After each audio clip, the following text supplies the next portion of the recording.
Leo. This is your reading for week February 11 to 28. Ano yung mga dapat mong malaman? Sun, Moon, Rising, Venus, Cross Watchers, Leo, kahit na ano pang gender. Pero kahit hindi yan dumating sa'yo, doon sa mga petsang binanggit ko, this is a timeless reading, kagaya naman lahat ng readings ko dito, Leo. Take only what resonates. Thank you so much, Leo, for your time para manood ng reading ko bago ka man dito or matagal na. It will be a big help kung mag-subscribe kayo or mag-follow kayo sa akin or kung i-like ninyo yung mga readings ko. And wag po kayong mahiya na mag-leave ng inyong mga comments kung naka-resonate kayo. Okay.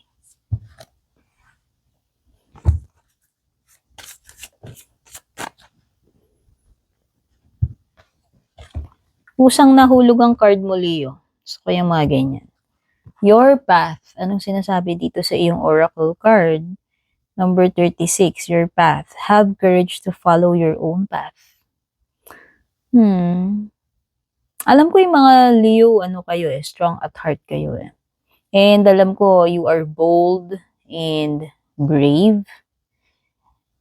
At hindi kayo natatakot na i-pave yung path na gusto ninyo. So, feeling ko lang hindi rin yung magiging problema mo. But just in case na nagkakaroon ka ng pag-aalangan, eto siguro yon kaya lumilitaw itong card na ito. No? May mga times naman talaga, no matter how strong we are, na nagkakaroon tayo nung times na mag-ano tayo mag-hesitate or mapanghinaan ng loob. Di ba? Wala namang perfect. So, nakikita ko lang dito, ano man ang dumating na balakid diyan sa particular na path na tinutukoy nitong barahan na to, kung ano man yung tumutukoy nito sa situation mo, is huwag kang mawalan ng courage na i-pursue mo, i-continue mo yung path na yan. Especially kung alam mo na yan talaga yung purpose mo, yung pinaka-calling mo, yung pinaka-mission mo dito sa buhay mo. Alam mo yan, Leo. Alam mo yan. You are intelligent and highly intuitive person.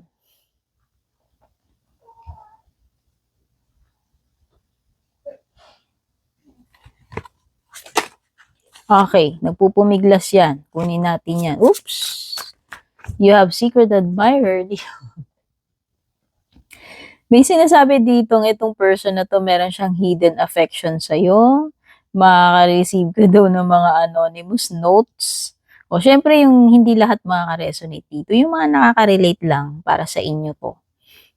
May tangahanga ka, Char. Tagahanga. May tagahanga ka daw, Leo.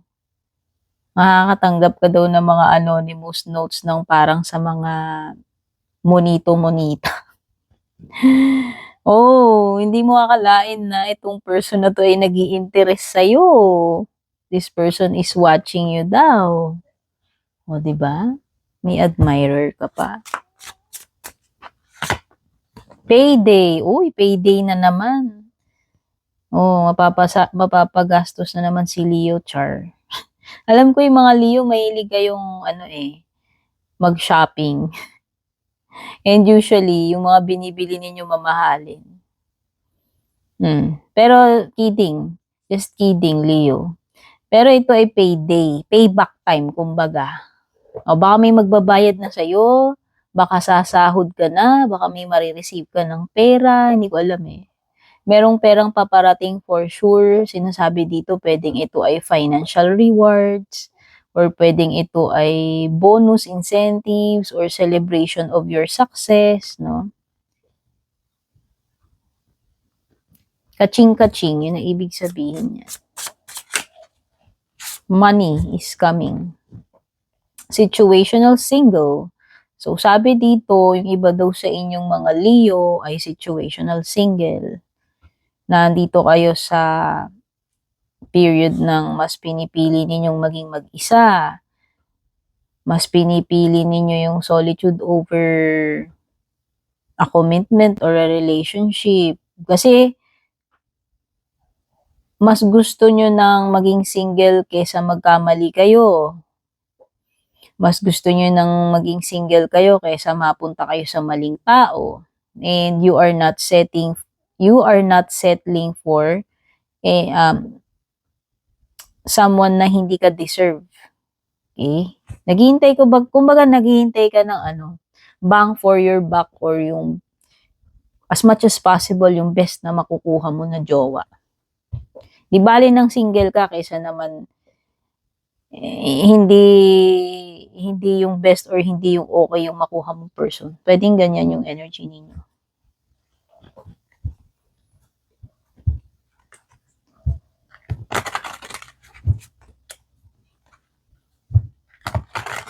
So guys, do you like my deck? O, di ba, yellow? Happy lang. Ang pangalan ng deck na ito is the Good Karma Tarot. Kung gaano ka-light yung energy niya, yung feeling niya, yun din kaganda yung pangalan ng deck na yan. Matagal na sa akin to pero bihira ko lang siyang gamitin. Kasi meron akong mga favorite na barahan na kahit gula-gulanit na, durug-durug na, yan yung paborito kong gamitin. Ewan ko ba. Meron ka 5 swords reversed, 10 coins upright. Wheel of Fortune. Wow, Wheel of Fortune. Wow, 10 of Cups, dalawang 10. Tatlong 10. Search nyo yan sa numerology, guys. Sorry naman, hindi ako astrologer, hindi po ako numerologist. Kung meron bang term na ganun, numerologist or marunong sa numerology, search nyo, may tatlong 10 na lumabas. Kung ano meaning yan. Additional na message yan sa inyo. Pasensya na at wala akong alam sa numerology. Okay, may lumitaw ka rin Ace of Swords, upright, at saka 6 of Wands reversed.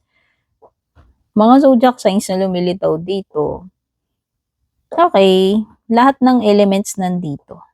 May water, may earth, may fire, may air. So, kahit na anong sign siguro.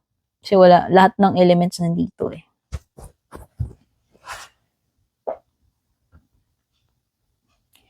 Leo, lakas ng feeling dito ng energy na matatapos na yung mga gulo-gulo, tampuhan, awayan, alitan, pagkakalayo.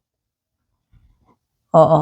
Particular with a family member or sa pamilya nyo, magkakamag-anak, magkakarelative or merong something dito na matatapos na yung gulo, magkakabati na, mabubuo uli, magiging magkakasama uli. Okay? So, pwedeng may reunion din. For some of you, baka yan ay reunion with family members. Yung literal na may okasyon, parang may event na gagawa ng reunion. Or yung tipong magiging magkakasama lang kayo uli, magkikita-kita, magkakabanding-banding. Or mabubuo, yung iba, kung meron mang ditong mga na-broken family. Or nagkawatak-watak, nagkalayo-layo, ano yung possibility na mag-heal, mabuo itong mga connections na to or family na to, members na to. Okay? Nakikita ko rin, Leo, with the Wheel of Fortune na good things are coming, positive changes, nandyan na, paparating na, nandyan na rin yung opportunity or big break na hinihintay mo, merong pag-shift, merong new cycle with the Wheel of Fortune. May pagpihit ng tadhana kapalaran eh. And this time, it will be in your favor. Okay? Merong mababaliktad yung situation from hindi okay to magiging okay na or from hindi naging maswerte to mas magiging maswerte na. Okay? Mas maganda yung kapalaran mo na mapaparating yun yung nakikita ko with the Wheel of Fortune. With the Ace of Swords, actually, puro positive mga card mo, Leo. With the Ace of Swords, this is a card of breakthrough. So, whatever difficulty yung naranasan mo in the past or nararanasan mo dito sa present mo, asahan mo with the Ace of Swords na magkakaroon na ng breakthrough solution dyan sa problema na yan. If you are hoping, praying for answer, clarity, truth, eto na rin yun. This Ace of Swords will cut through. So, to whatever uncertainty yung kinakaharap mo, eto na talaga yung espada ng katotohanan, espada ng clarity, and katapusan sa mga paghihirap or gulo dito, conflict, problema.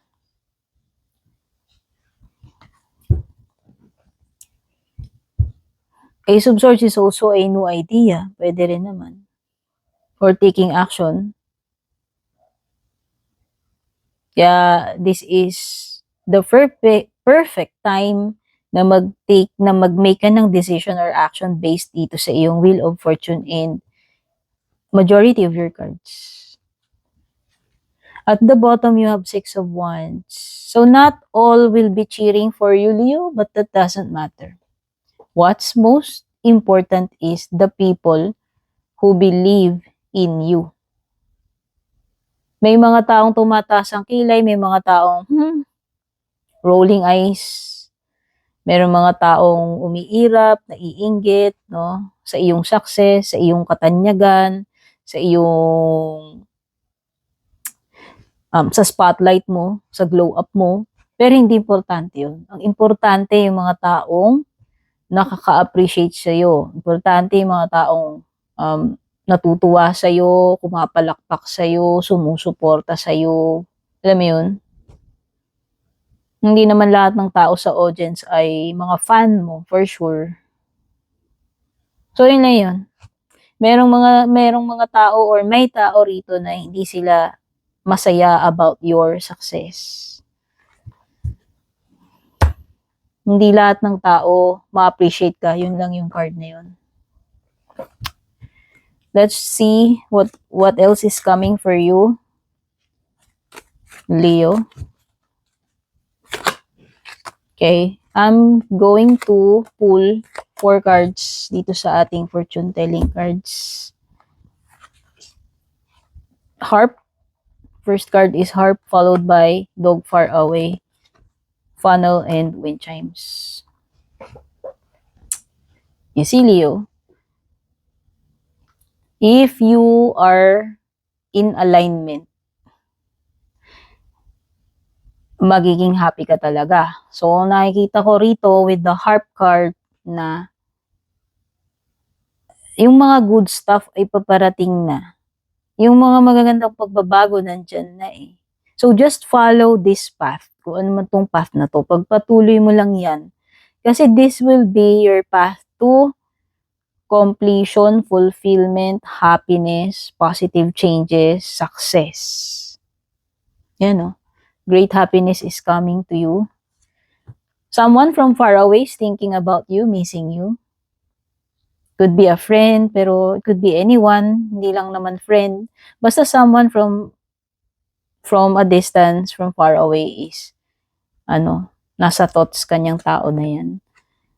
Funnel, period of frustration, lessons to be learned. Okay, it's not always sunny, Leo. No? It's not always sunny. May mga time na mafo-frustrate ka rin, no? Hindi lang naman all about happiness ito. Let's be realistic, hindi naman ganun talaga yung buhay.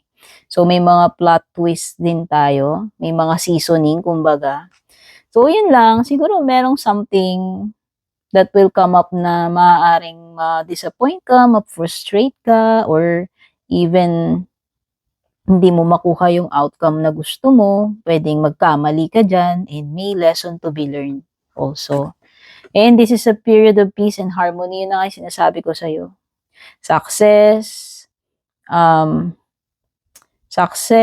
fame, togetherness with family, completion, fulfillment, peace, harmony. Yun nga yung sinasabi ko sa'yo about this a while ago, na meron ditong maghihil na connection, may magkakabati-bati. And manunumbalik na yung unity, wholeness, peace, and harmony. Especially in the family. Let's get another 2 cards para sa iyong closing messages. So, itong next card na huhugutin ko, may mga messages akong babasahin sa card na mahuhugot ko. At yan ay magiging pwedeng words of wisdom, inspiration, or affirmation for you. Yan yung freedom card. Kuha pa tayo ng angel card para sa pinakahuli.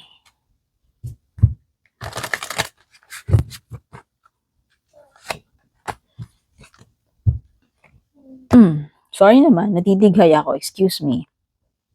Freedom. Pasensya na, Leo, bagong tuli ako. Kaya pumipiyok ako. Freedom. Look for patterns and habits that are holding you back. Release the ones that bind you. Freeing your mind from negativity will bring in a higher vibration of love and calm. O diba? Peace and harmony. Love. Happiness. Freeing your mind from negativity will bring you a higher vibration of love and calm. Bathe in this light of goodness, and you will soon release all that is not serving you.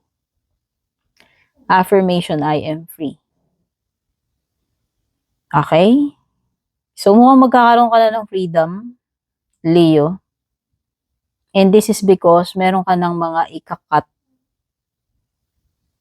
puputulin na. Mga hindi dapat dito. May it be connections, mga resentments, etc.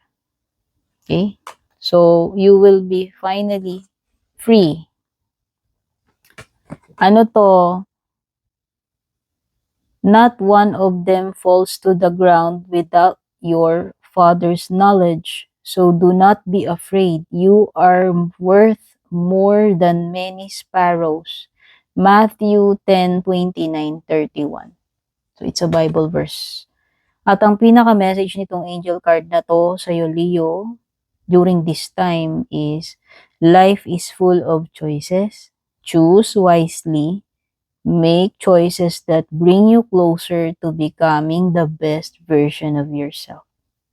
So that's it for now, Leo. Take care. Godspeed.